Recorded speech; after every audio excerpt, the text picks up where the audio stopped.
সকলকে ধন্যবাদ জানিয়ে আমরা আমাদের অনলাইন ক্লাস শুরু করতে যাচ্ছি।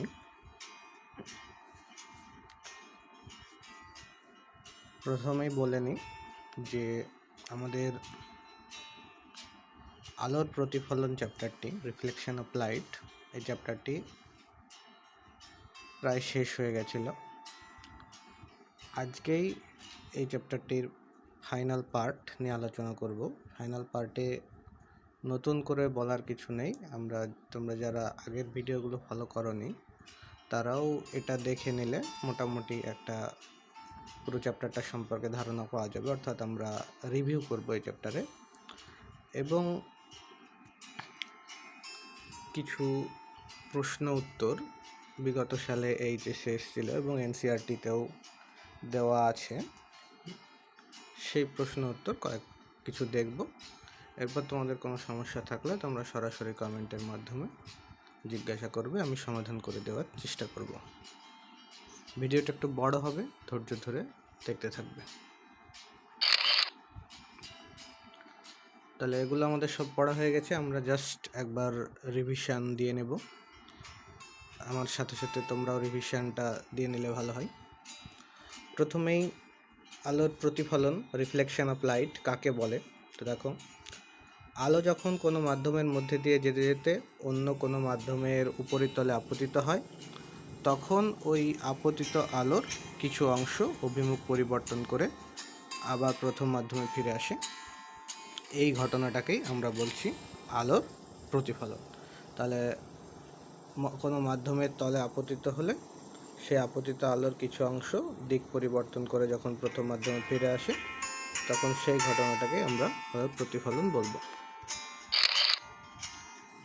আলোর প্রতিফলন হয়ে গেলে এবার আলোর প্রতিফলনের সূত্র। আপতিত রশ্মি, প্রতিফলিত রশ্মি এবং আপতন বিন্দুতে প্রতিফলকের ওপরে অঙ্কিত অভিলম্ব একই সমতলে থাকে। দ্বিতীয়ত হচ্ছে যে প্রতিফলন কোণ, আপতন কোণ পরস্পরের কি হয়? সমান হয়।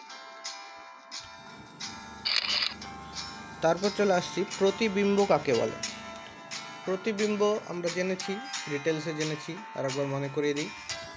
কোনো বিন্দু থেকে আগত আলোকরশ্মিগুচ্ছ প্রতিফলিত বা প্রতিসৃত হয়ে যদি অন্য কোনো বিন্দুতে মিলিত হয় বা অন্য কোনো বিন্দু থেকে অপসৃত হচ্ছে বলে মনে হয়, তবে দ্বিতীয় বিন্দুটিকে প্রথম বিন্দুর প্রতিবিম্ব বলবো। প্রতিবিম্ব আমরা কত প্রকার জেনেছি? প্রতিবিম্ব হচ্ছে দুই প্রকার, সদ্বিম্ব এবং অসদ্বিম্ব। সদ্বিম্ব কি, অসদ্বিম্ব কি, সেগুলো ডিটেলসে আলোচনা করা হয়েছে, তোমরা প্রয়োজন হলে আরেকবার দেখে নেবে।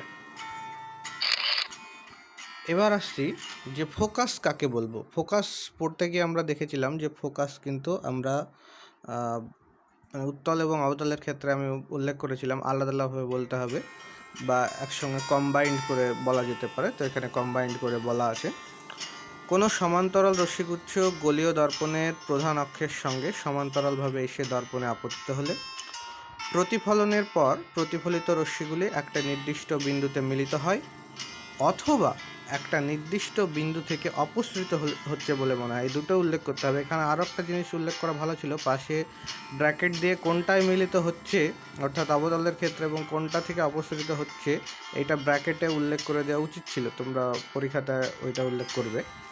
তখন ওই নির্দিষ্ট বিন্দুটি প্রধান অক্ষের ওপরে থাকে এবং ওই বিন্দুটিকেই দর্পণের মুখ্য ফোকাস বা ফোকাস বিন্দু বা সংক্ষেপে ফোকাস বলে। তাহলে মুখ্য ফোকাস ছাড়াও এর রিলেটেড আর কি জানতে হবে? প্রধান অক্ষ, মেরুবিন্দু, বক্রতা কেন্দ্র, গৌণ ফোকাস, ফোকাস তল, এইগুলো কিন্তু এর সঙ্গে রিলেটেড, এগুলোর সঙ্গে পড়ে নিতে হবে। এবার হচ্ছে অনুবন্ধী ফোকাস যুগল বা অনুবন্ধী বিন্দু যুগল। এটা খুব কনফিউজ ছিল, অনেকেই প্রশ্ন করেছিল এর আগে।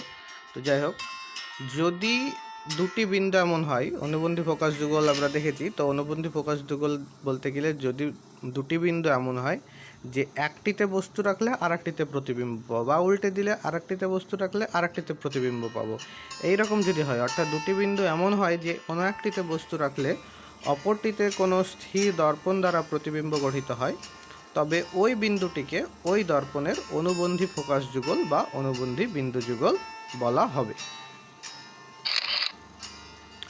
এবার আমরা বিবর্ধন জেনেছি। বিবর্ধন মানে কী ছিলাম? বিবর্ধন মানে পেয়েছিলাম যে প্রতিবিম্ব দৈর্ঘ্য বা প্রতিবিম্বের উচ্চতা বা এই বস্তুর উচ্চতা। এবার এই বিবর্ধন অনেক প্রকার, সেটা আমরা পড়েছিলাম। তো এখানে আমাদের 3 ধরনের বিবর্ধনের কথা বলা আছে, আমরা সংজ্ঞাগুলো একবার পড়ে নিই। কোনো গোলীয় দর্পণ দ্বারা সৃষ্ট প্রতিবিম্বের দৈর্ঘ্য বা উচ্চতা এবং বস্তু দৈর্ঘ্য বা উচ্চতার অনুপাতকে রৈখিক বিবর্ধন বলা হয়। তাহলে প্রতিবিম্বের দৈর্ঘ্য বা উচ্চতা এবং বস্তু দৈর্ঘ্য বা উচ্চতার অনুপাতকে বলা হচ্ছে রৈখিক বিবর্ধন। ক্ষেত্রীয় বিবর্ধন কাকে বলছি? কোনো গোলীয় দর্পণ দ্বারা সৃষ্ট প্রতিবিম্বের ক্ষেত্রফল ও দ্বিমাত্রিক বস্তুর ক্ষেত্রফলের অনুপাতকে ক্ষেত্রীয় বিবর্ধন। দ্বিমাত্রিক কথাটা কেন আসলো? কারণ ক্ষেত্রফল কথাটা দ্বিমাত্রিক তলেই প্রযোজ্য, কিন্তু ত্রিমাত্রিক তলে প্রযোজ্য নয় বা একমাত্রিক তলে প্রযোজ্য নয়। সেই জন্য স্পেশালি দ্বিমাত্রিক তলটা উল্লেখ করা হয়েছে। তারপরে অনুদৈর্ঘ্য বা অক্ষীয় বিবর্ধন। কোনো গোলীয় দর্পণের প্রধান অক্ষ বরাবর রাখা বস্তুর প্রতিবিম্ব দৈর্ঘ্য এবং বস্তু দৈর্ঘ্যের অনুপাতকে অনুদৈর্ঘ্য বিবর্ধন বলা হয়। তাহলে গোলীয় দর্পণের প্রধান অক্ষ বরাবর রাখা প্রতিবিম্ব দৈর্ঘ্য এবং বস্তু দৈর্ঘ্যের অনুপাতকে আমরা বলছি অনুদৈর্ঘ্য বিবর্ধন বা অক্ষীয় বিবর্ধন। তাহলে আমাদের 3 রকমের বিবর্ধন জানা হচ্ছে: রৈখিক বিবর্ধন, ক্ষেত্রীয় বিবর্ধন এবং অনুদৈর্ঘ্য বা অক্ষীয় বিবর্ধন। এবারে এই ছকটা এর আগের ভিডিওতে, কোনো একটা ভিডিওতে আমি ভালোভাবে ব্যাখ্যা করেছিলাম, তার একবার জাস্ট মনে করিয়ে দিব এই ছকটা। তাহলে আমরা অবতল দর্পণের ক্ষেত্রে এবং উত্তল দর্পণের ক্ষেত্রে ছক পরীক্ষায় কোনো দিন আসে না। এখান থেকে প্রচুর পরিমাণে শর্ট কোশ্চেন আসে এবং এখান থেকে প্রচুর শর্ট কোশ্চেন হতে পারে, যে কোনোভাবেই ঘুরিয়ে ফিরে প্রশ্ন হতে পারে। এই ছকটা যদি আমরা মনে রাখতে পারি তাহলে কোনো শর্ট কোশ্চেনই কিন্তু আমাদের পরীক্ষাতে আটকাবে না। তো দেখে নিই কয়েকটা।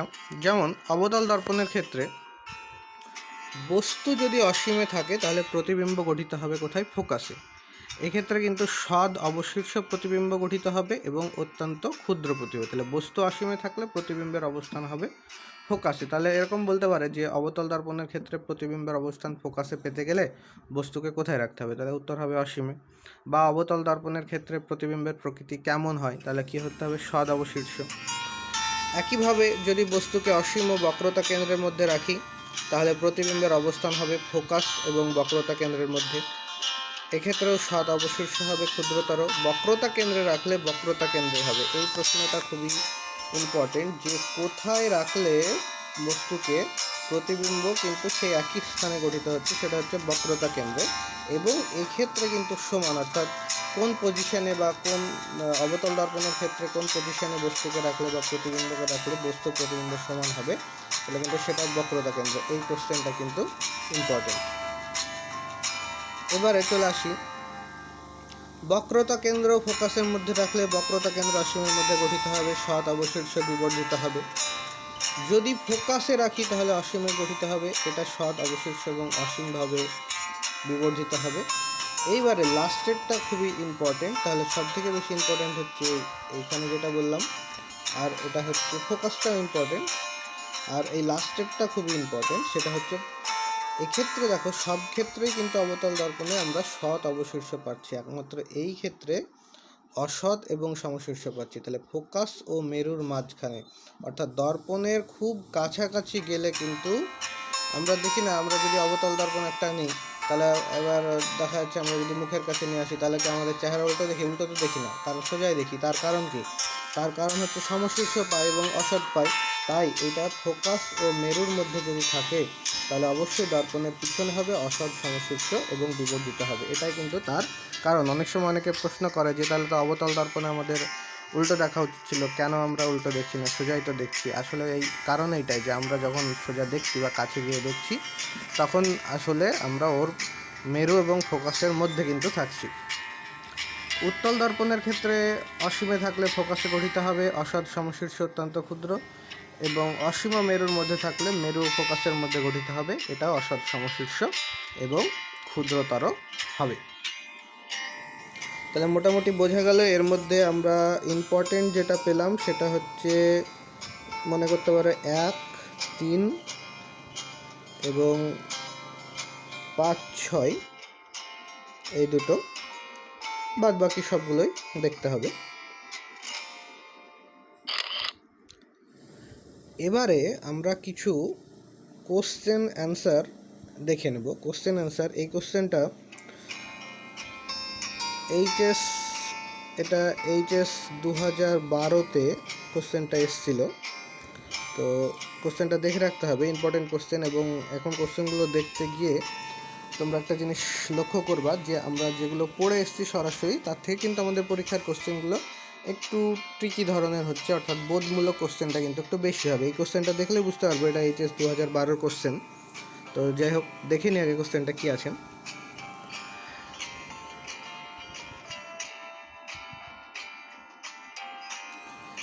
বলছে যে দেখাও যে উত্তল দর্পণ সর্বদা অসৎ এবং বস্তুর তুলনায় আকারে ক্ষুদ্র প্রতিবিম্ব গঠন করে। তাহলে এটা আমরা এতদিন জেনে এসেছি বা জ্যামিতিক ভাবে বিশ্লেষণ করে ছবি দিয়ে দেখিয়েছি, কিন্তু আমাকে এবার গাণিতিকভাবে দেখাতে হবে যে উত্তল দর্পণ সর্বদা অসৎ এবং বস্তুর তুলনায় আকারে ক্ষুদ্র প্রতিবিম্ব গঠন করে।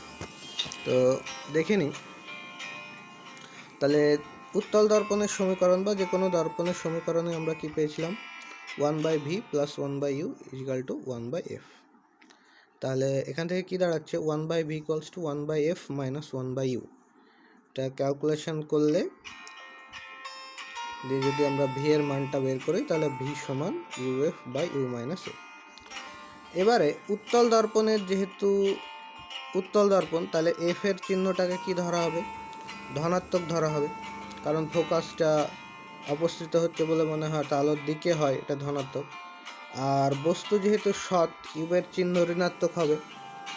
সুতরাং চিহ্ন রীতি অনুসরণ যদি আমরা করতে পারি তাহলে 1 নম্বর সমীকরণ যদি সেটা বসাই তাহলে ইউ এর জায়গায় বসাবো -u আর এফ এর জায়গায় +f বা f আর কি। তাহলে সমীকরণটা বসালে কি দাঁড়াচ্ছে, ওপর থেকে মাইনাস কমন এবং নিচ থেকে মাইনাস কমন যদি নিয়ে নিই তাহলে uf/u+f হচ্ছে। এবার তাহলে ভি এর চিহ্ন যেটা পেলাম সেটা কিন্তু আমরা ভি পেলাম, তাহলে ভি এর চিহ্ন কি পেলাম, পজিটিভ, অর্থাৎ ভি পজিটিভ পেলাম। এখন উত্তল দর্পণের যেখানেই বস্তু রাখা হোক না কেন প্রতিবিম্বটি কী হবে, সর্বদা পিছনের দিকে গঠিত হবে, কারণ আমরা জানি। তাহলে প্রতিবিম্বটি সর্বদা অসৎ হবে। কেন, কীভাবে বুঝলাম, কারণ ভি প্রতিবিম্ব সেটা প্লাস মানে আলোর দিকে, অর্থাৎ উল্টো।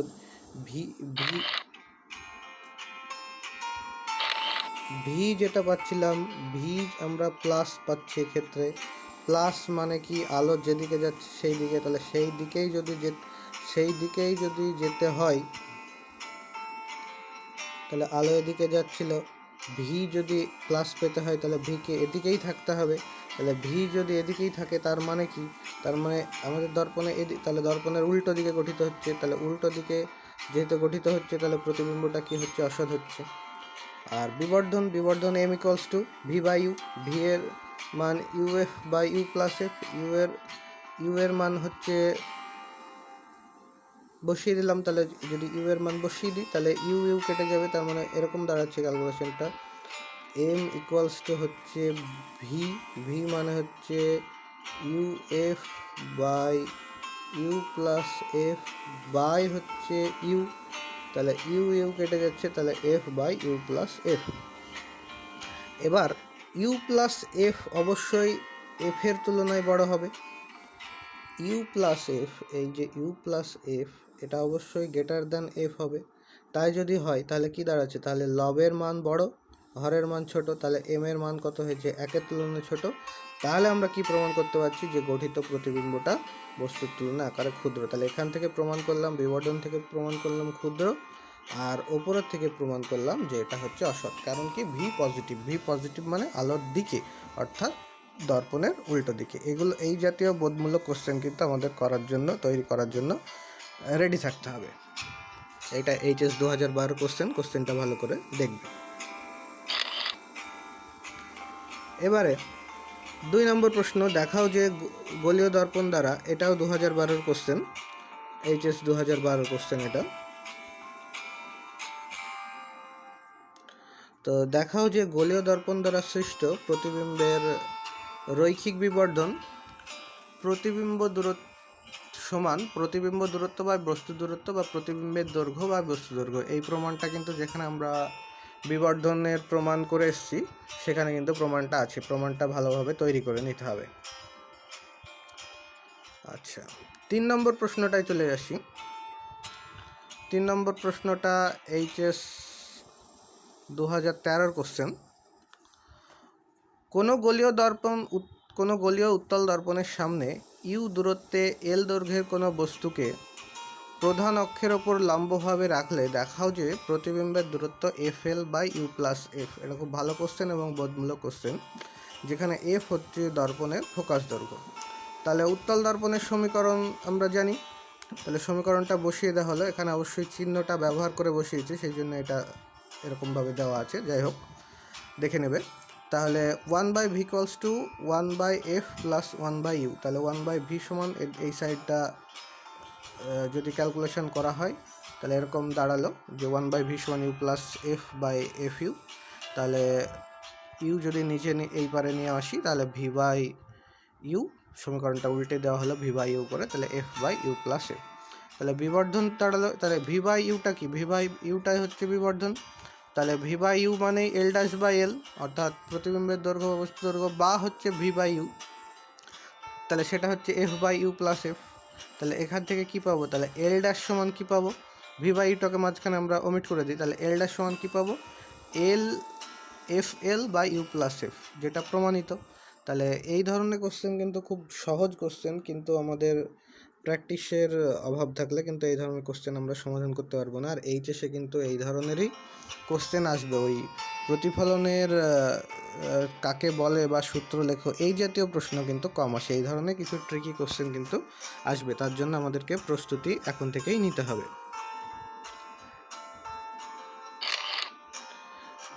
পরের কয়েকটি কোশ্চেনে চলে আসি। 4 নম্বর কোশ্চেনটি,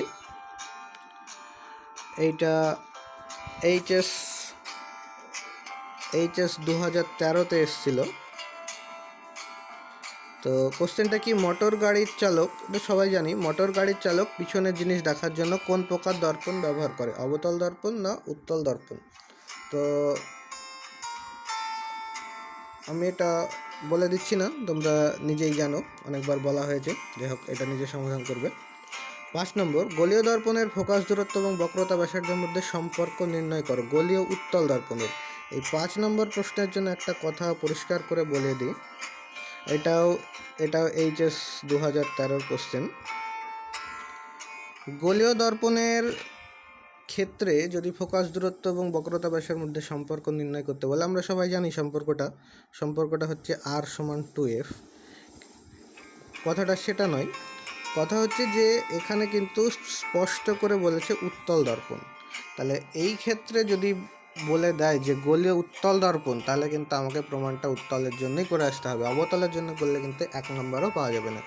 একইভাবে যদি অবতল বলে তাহলে অবতলের জন্যই করে আসতে হবে, উত্তল বলে উত্তলের জন্য, অবতল বললে অবতলের জন্য। আর যদি কিছু না বলা থাকে যে গলীয় দর্পণের ক্ষেত্রে শুধু ফোকাস দূরত্ব আর বক্রতা ব্যাসার্ধের মধ্যে সম্পর্কটা নির্ণয় করো, সেক্ষেত্রে আমাদের যা খুশি, মানে আমি উপরে হেডিংটা দেবো যে অবতল গলীয় দর্পণের ক্ষেত্রে বা গলীয় অবতল দর্পণের জন্য আমি ফোকাস দৈর্ঘ্য বক্রতা ব্যাসার্ধের মধ্যে সম্পর্কটি নির্ণয় করলাম, এ বলা যেতে পারে। কিন্তু যদি ওরা উল্লেখ করে দেয় তাহলে যেটা বলবে সেটাই, সেক্ষেত্রে আমাদেরকে কিন্তু দুটোর জ্যামিতি মানে দুটোর প্রমাণই কিন্তু দেখে রাখতে হবে। এটা আমি এর আগের ভিডিওতেও যখন মেন পড়া হয়েছিল তখনও আমি কিন্তু অনেকবার বলেছি এই কথাটা।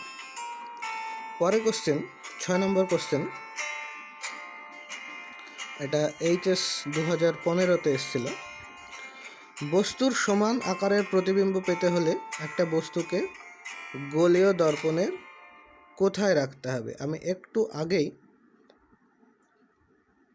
ছক থেকে বলে দিয়ে আসলাম, সেখানে সমান আকারের প্রতিবিম্বের কথা বলা আছে। তোমরা ভিডিওটা একটু এগিয়ে নিয়ে গিয়ে ওখানে দেখে নেবার, ছক থেকে আমি অনেকবার বলেছি, ইম্পর্টেন্ট সেটাও বলেছি। কোশ্চেনটা চলে এসছে এইচএস 2015-তে, কোশ্চেনটা দেখে নেবার। আচ্ছা, যাই হোক, 7 নম্বর প্রশ্ন, এটা এইচএস 2015-তে এসছে। কোনো অবতল দর্পণের ফোকাস বিন্দু থেকে বস্তু ও প্রতিবিম্বের দূরত্ব যথাক্রমে এক্স ওয়াই এবং দর্পণের ফোকাস দূরত্ব এফ এর মধ্যে সম্পর্ক নির্ণয় করো। এই ধরনের যদি কোশ্চেন থাকে তাহলে এই কোশ্চেনগুলো দেখে আমাদের প্রথমেই একটু মানে সন্দেহ হয় যে কিভাবে করব বা এই ধরনের কোনো কোশ্চেন দেখিনি। একটু ভালো করে লক্ষ্য করলে দেখা যাবে এটা কিন্তু কোনো আমাদের পাঠ্য বইয়ের বাইরের কিছু না, এইটা কিন্তু নিউটন সমীকরণ। নিউটন সমীকরণ আমরা কি দেখেছিলাম? নিউটন সমীকরণ দেখেছিলাম যে X Y equals to F square, ওখান থেকে, অর্থাৎ এটা ইউ আর ভিটা আর আলাদা করে বলেনি, একেবারে এক্স ওয়াই বলে দিচ্ছে, ওখান থেকে ওই প্রমাণটা করে দিলে কিন্তু আমাদের এই কোশ্চেনটার সমাধান হয়ে যাবে। আচ্ছা, তাহলে এই যে সে আসা কোশ্চেনগুলো আমরা দেখলাম, এবার আমরা এনসিইআরটির কয়েকটি কোশ্চেন, এনসিইআরটির টেক্সট বইয়ে আলোচনা হয়েছে, অনেকগুলোই আছে এনসিইআরটির সমস্ত কোশ্চেন একইভাবে পরে আমরা কোনো সময় সলভ করার চেষ্টা করব বা তোমরা নিজেরা করবে, সবগুলো এখানে সমাধান করা অনলাইন একটু মুশকিল। তো যাই হোক, আমি দুটো বা তিনটে কোশ্চেন একটু দেখব। তাহলে এই কোশ্চেনটা অনেকেরই এর আগেও জিজ্ঞাসা করেছো, যে যাই হোক, তাহলে এটা হচ্ছে এনসিইআরটির টেক্সট বুকে আর কি, তোমাদের বইও আছে। তো কোশ্চেনটা হচ্ছে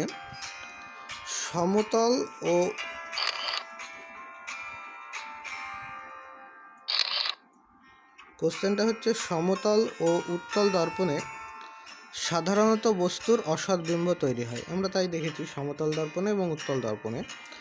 এমন কি কোনো বিশেষ পরিস্থিতি আছে যেখানে দুটি দর্পণেই সদ্বিম্ব তৈরি করা যায়? হ্যাঁ, একটা বিশেষ পরিস্থিতি আছে, এবং এর আগেও একজন জিজ্ঞাসা করেছিল। তো এখানে ছবিটা দেখলেই সেটা বোঝা যাবে, দুটো ছবিতে, এটাতে সমতল দর্পণ এবং এটা উত্তল দর্পণ, দুটো ছবি দেওয়া আছে, ছবি দেখলেই বোঝা যাচ্ছে।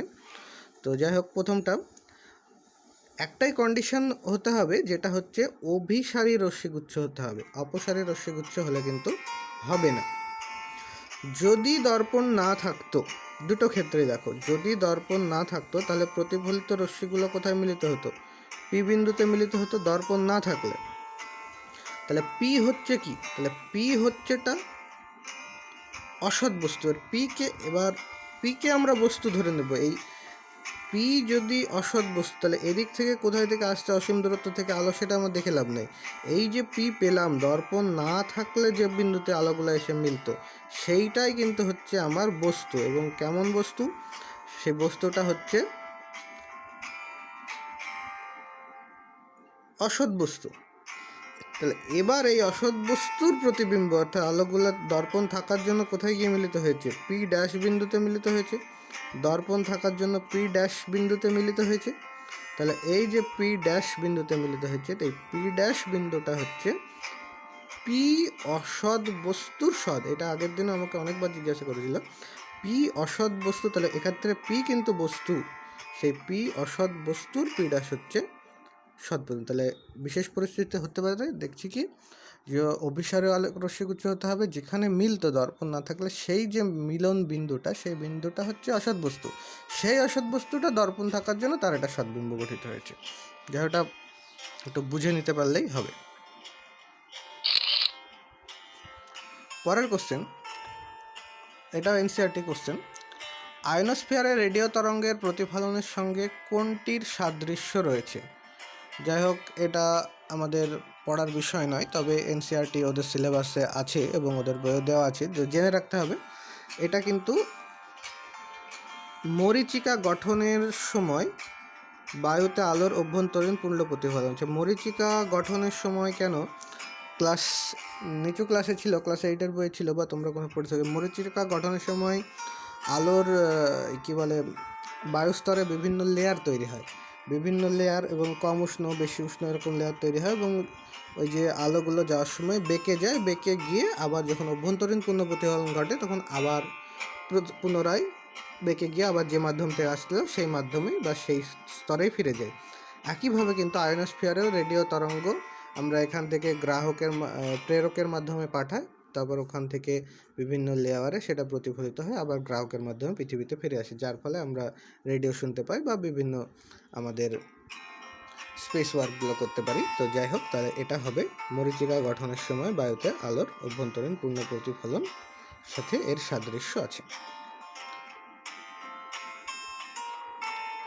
এবারে 2 নম্বর কোশ্চেন, একটি গাড়ি 60 কিমি/ঘন্টা গতিবেগে সোজা রাস্তা ধরে যাচ্ছে। তাহলে গাড়িটা 60 কিমি/ঘন্টা গতিবেগে রাস্তা দিয়ে যাচ্ছে। রিয়ার ভিউ মিররে চোখ রেখে, রিয়ার ভিউ মিরর মানে হচ্ছে যে ড্রাইভারের পাশে যে মিররটা থাকে সেটা, রিয়ার ভিউ মিররে চোখ রেখে চালক দেখলেন যে তার 100 মিটার পিছন থেকে একটি গাড়ি 5 কিলোমিটার/ঘন্টা বেগে তার দিকে আসছে। তাহলে 100 মিটার দূর থেকে তিনি বুঝতে পারলেন যে 5 কিলোমিটার/আওয়ারে এগোচ্ছে। গাড়ির গতিবিধির নজর রাখার জন্য প্রতি 2 সেকেন্ড অন্তর রিয়ার ভিউ মিরর ও সাইড ভিউ মিররে গাড়িটির লক্ষ্য রাখলেন। তাহলে গাড়িটির ওপর নজর রাখার জন্য তিনি 2 সেকেন্ড অন্তর অন্তর লক্ষ্য রাখছিলেন, যতক্ষণ না গাড়িটি তাকে অতিক্রম করে যায়। যদি গাড়ি দুটির তাদের বেগ বজায় রাখে তবে নিচের কোন দুটি সঠিক। তাহলে ও 60 কিমি বেগে আসছে, গাড়িটা আবার ওর দিকে 5 কিমি/আওয়ার বেগে আসছে। তাহলে যদি দুজনেই তাদের গতিবেগ বজায় রাখে তাহলে নিচের কোন উত্তরটা সঠিক। তো যেটা সঠিক উত্তর সেটা বলে নিই, তারপর আমরা আসছি। ডি উত্তরটা সঠিক। সাইড ভিউ মিরর যেটা বা ভিউ মিরর উভয় গাড়ির মধ্যবর্তী দূরত্ব কমার সাথে সাথে পেছনের গতিবেগ ক্রমশ বাড়ছে বলে মনে হয়। এই ব্যাপারটা এখানে ব্যাখ্যাটা নেই, এর আগে আমি বলেছিলাম আমরা একসঙ্গে কতকগুলো অ্যাপ্লিকেশন পড়েছিলাম যখন আমরা সমতল দর্পণে সদ্বিম্বের কথা বলেছিলাম। সেক্ষেত্রে কিন্তু আমরা এই কতগুলো আমাদের বৈশিষ্ট্য দেওয়া ছিল, আগের ভিডিওটা দরকার হয়ে দেখে নেবে বা বইটা, সেক্ষেত্রে কিন্তু এই ব্যাপারটা বলা আছে। এটা অন্য কোনো সময় একসময় ব্যাখ্যা করা হবে যে যদি দূরত্ব কমে তাহলে গতিবেগ বাড়ছে বলে এটা মনে হবে। এটা অন্যভাবে ব্যাখ্যা করা যায়, তো সেটা পরে কোনো এক সময় হবে কারো যদি জানার আগ্রহ থাকে। তো যাই হোক, আপাতত এটা আমরা মনে রাখবো। এরপরে তোমরা তোমাদের যে সমস্ত ম্যাথামেটিক্যাল প্রবলেম সেগুলো কমেন্টের মাধ্যমে জানাবা, আমিও কিছু দেবো বা সলভ করার চেষ্টা করব। পরের দিন বা পরের ভিডিওতে আমরা কিন্তু আলোর প্রতিসরণ অর্থাৎ পরের চ্যাপ্টারে চলে যাব। তাহলে ভিডিওতে এই পর্যন্তই। তোমরা ভালোভাবে দেখে নিয়ে কিছু প্রবলেম থাকলে জিজ্ঞাসা করো। ধন্যবাদ।